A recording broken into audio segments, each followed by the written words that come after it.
So this is day one, vlog one for my Fitter Future book vlogs. And before I get started into what I'm eating and like when I'm exercising, I just wanted to tell you a little bit about what I'm going to be doing and why I'm going to be filming these vlogs. So I wanted to follow my book to see how beneficial it would be over the course of a month. So I'm going to set myself a goal for the end of the month and see if I can reach that goal or see any difference or any improvements. So the main goal I want to achieve from my book is to have a more toned bum and legs. So I'm going to be following the book according to how it would benefit me in that direction. My book, it advises you to do certain exercises and eat certain recipes according to what goals you want to reach. So obviously I want to gain muscle, so I'll be eating foods that have the highest like protein in them.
Do you speak?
So I'm just going to do an overall of my week. I'm going to talk about the meals and the exercises. I'm going to talk about if the meals were easy to make, if they were quick, if the exercises were easy to do, if they were quick, if I, felt that they made me ache or not.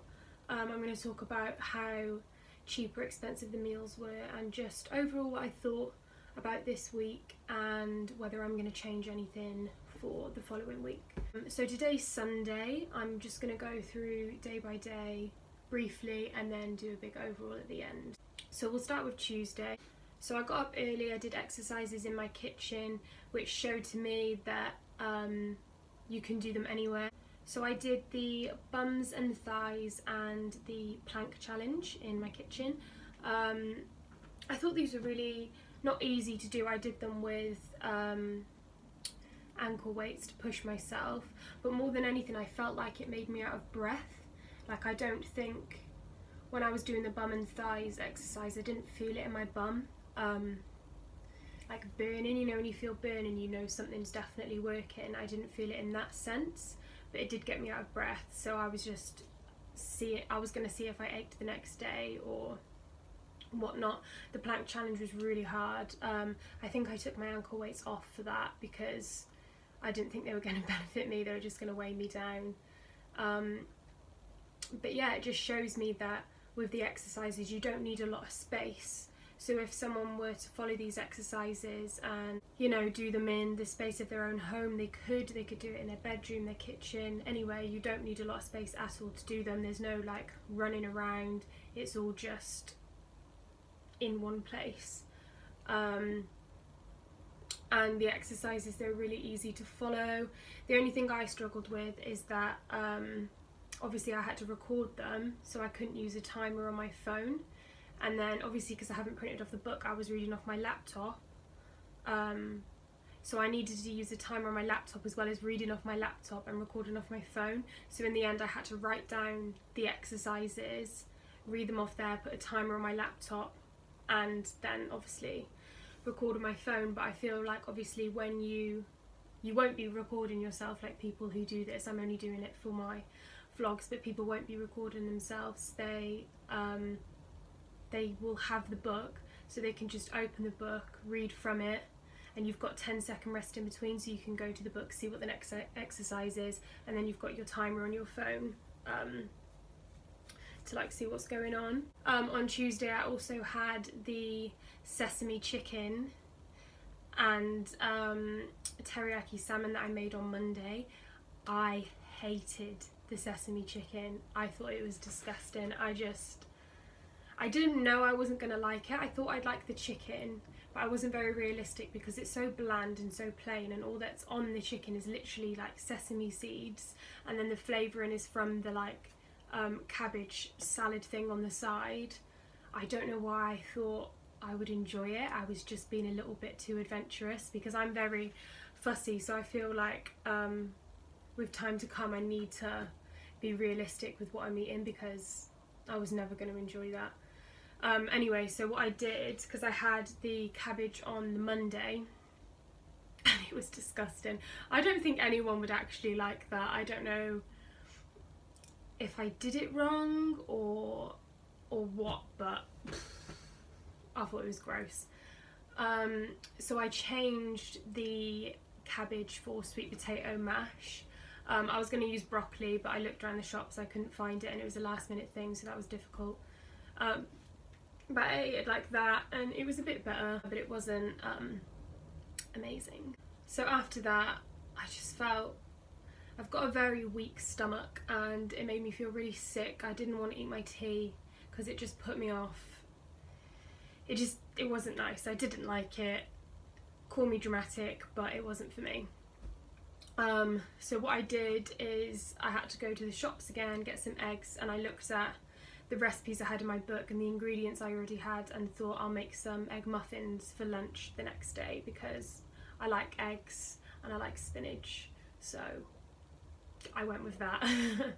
And the salmon, the teriyaki salmon, I was just going to eat for dinner on Wednesday. So we got to Wednesday, I did my workout, I was aching so much. Because I did my 200 squats on Tuesday. I think that might be where I was aching. I'm not sure if it was that or the exercises themselves, but I was aching, which is obviously a good sign. I'm happy I was aching, because if I wasn't, then I'd be like, what? Is it working? Is it not? I carried on with the smoothie, so I obviously had the green smoothie every single day, which you saw in my previous videos. I love that. I think it's so nice. I had a one-to-one with Sunita and Chrissy, and they said I might be crashing because it's so much sugar in the morning, so I might substitute some of the fruit for some like veg and have a look into that. But I'm really enjoying it anyway, and I think another reason why I was crashing is because I just wasn't having enough in the day. I wasn't having enough carbs, so from now I'm gonna have like pasta and stuff, but I'll get into that in a minute. I had the egg muffins and they were lovely, but they were not filling at all. So I'm really stupid about what I eat. Sometimes I think, oh, this will be enough, and it isn't. So I had 3 egg muffins and then like 2 apples, and that was it for lunch. When I got home I had my salmon, which was nice. Like, it is nice, but I'm so used to just eating what I fancy, and I have never really like fancied salmon. I ate it and it was fine, but I need to be more realistic with what I eat. So I decided with the recipe of the egg muffins that I would make myself an omelette for the next day, because I feel like that would be way more filling. So it consisted of like 3 eggs and spinach, and it was good. I'll talk about that though. That was Thursday. I did my 200 squats on Wednesday, which was difficult, but even though it was only the second time doing it, it was actually easier than the squats on Monday. So that was a good sign. It was like my body was kind of getting used to it. The first time was a bit of a shock. I was like, but it's mind over matter, I feel like, because I did it with Amy and Fran later on in the week. They were, oh, I'm only going to do 50, I'm only going to do 150, I can't. They were like, I can't do the full thing. And I was doing it with them, and I was saying mind over matter the whole time. And they did the whole thing. Fran started a little bit later after us, to be fair, but Amy did the whole thing. And through it she was like, oh, I can't. And you just got to think to yourself, you can. And anyone can do that. It's not actually as hard as if you go into it thinking it's going to be difficult, then it will be difficult. But yeah, it was alright, I think. And that's one of the more difficult goals. And I think anyone could do that. You've just got to pick your you've got to be realistic. Like I said, if you want to pick an easier goal, then pick an easier goal, because you've got ages to keep changing them anyway, like they're weekly. So moving on to Thursday, I had my smoothie again. I did a workout in the morning with Fran. I always find it easier to do workouts when I'm with my friends, because it's like I'm motivating them to keep going, so it's kind of motivating me to keep going as well. So I'd advise, if you were doing this book, obviously it's fine to do it on your own, but if someone was to come and work out with you now and again, then always say yes, because it really gets you through it, and you go for it. When you're on your own, you tend to cheat a little bit. You're kind of like, oh, it's like 27 seconds, and you're like, yep, that's 30 seconds, that's done. But when you're with your friend, it's not so much like that, because someone's watching you. So I had my omelette, which was so much more filling. It was so nice. And then I had my pasta when I got home. So I feel like I definitely need to eat more carbs throughout the process, because, you know, if you're looking to gain muscle, you're not going to have any energy eating low carb stuff, so you're not going to want to do the exercises. You need to eat. People get this wrong impression that it's like, no, don't eat this, don't eat that, don't eat carbs, when actually, like, if you want to gain muscle, if you want to exercise, you have to have a balanced diet, and you do have to have carbs, especially because the amount I do in a day anyway. So I obviously, I got home and I was so tired on Thursday, but luckily I had my pasta, so I just left that on the side. There was enough there for lunch and dinner for the Friday, so I just had that. I tended to this week, and I think I will next week, take the lunch and dinners and just mix them with what I fancy in the day, because, you know, as long as you're having the 3 meals, it doesn't really matter when you have them, I don't think. So say, you know, the pasta is in the dinner section, I'll still have the pasta for lunch, or the wraps are in the lunch section, I'll still have the wraps for dinner. I don't think it really matters, as long as obviously you're not having breakfast for dinner, because, you know, what's the point in having overnight oats for dinner? Doesn't make any sense. So then moving on to Friday, I didn't ache. I wouldn't say I didn't ache at all that day, but it was the less day that I ached. I definitely throughout the week need to stretch more. I only stretched once this week, mainly because I was so tired, and obviously realistically, people doing these exercises aren't going to stretch every day, because their main priority might not be flexibility, it's more there so that you don't ache the next day. So I do need to stretch more, because I was aching at the start of the week, and I think if I stretched every day, that would have gone quicker than having to wait till Friday to feel a bit better. I did the 200 squats, and this is the day I did it with Fran and Amy, and we were doing it and we were shocked when we finished, because we were like, oh, When you do it with someone else, I don't think, because I was counting for them, and I don't think you realise like how quick it goes, because you're chatting and you're, you know, listening to music, and it's more fun with friends, so you're not on your own doing the squats and like, oh god, come on, let's go, and they're like going, how long is left, and I'm like, can't tell you. So it was more fun, it was more enjoyable. So yeah, still definitely recommend to do stuff with a friend if you get that opportunity. In the morning I had to do 2 quicker exercises, so every day of the week I've done bums and thighs and some form of abs. I think I did like quick hit abs, I did the plank challenge and ab blaster. On the Friday I did a tutorial for my Instagram, my promotion page, so I only had time to do 2 quick exercises, so I did the quick hit bums and I did the quick hit abs, because I just didn't have the time, and it was fine, like I still felt it and it was still an exercise, so I was absolutely fine with that. I had my pasta for lunch and my pasta for dinner. It was lovely. I never get bored of pasta. I wasn't bored of it. It gave me way more energy. I felt more alive on Friday because I wasn't thinking about how hungry I was, because all I'd had was an egg muffin or something like that. So definitely don't undereat if you're going to be exercising, otherwise you're just not gonna want to. Moving on to Saturday and Sunday. So Saturday I didn't really film much. I had a lie in, I ran out of ingredients at that point. I had to go to Asda and like buy new stuff, realistic stuff, what I was going to eat for this week. I actually had a pizza. I think it's best to be honest. I think that's fine. I think it's okay. You have to be realistic again.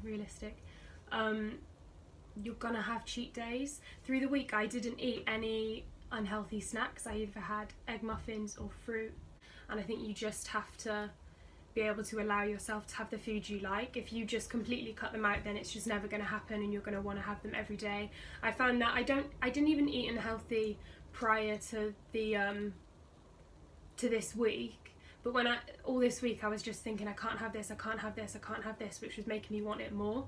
So I think you just gotta, as long as it's not every day, you've gotta allow yourself to have some of the things that you like. It's Sunday today. I've been for my shop and I've decided what foods I'm gonna have this week. I got eggs, I got all the ingredients for the smoothies because I really enjoyed them. I definitely didn't get any more chicken because I hated that, and the salmon, just vile, not gonna have that again.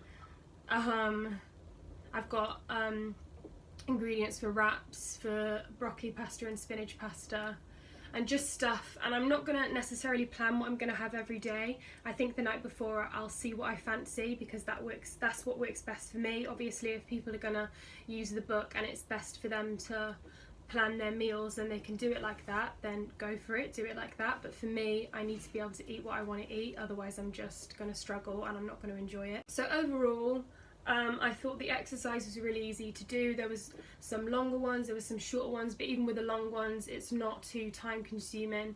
You didn't have to have any weights, you didn't have to be in a large area because there was no like running about the place, so you could do it in the comfort of your own home if you wanted to, before you went to work or after you were at work. Yeah, I thought they were easy. I ached the next day, which obviously showed that they were working. I definitely think you need to plan ahead. For me, that's what works, not with meals but with exercises. Plan what you're going to do on each day, so you prepare yourself and then you definitely do them. If you don't, you know, you might just get to the day and you'll be like, oh, I'll just do one of the easy ones, or oh, I'll give today a miss. I think it's best to just plan and again, be realistic. Don't think I'm going to do like an hour long workout every single day, because that's not going to happen. Like you're going to get too knackered, you're going to be aching too much, or you're not going to have the time. Definitely try and fit stretches in.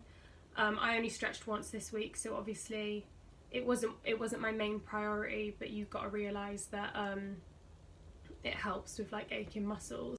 So yeah, overall this week it was pretty expensive. The foods, I was just unrealistic. A lot of them was wasted. The exercises went really well. I found they were really easy to do. And yeah, like I said, my weekly goal of 200 squats was actually really easy, and that's in the harder section, so I could imagine that, you know, anyone can do the easy.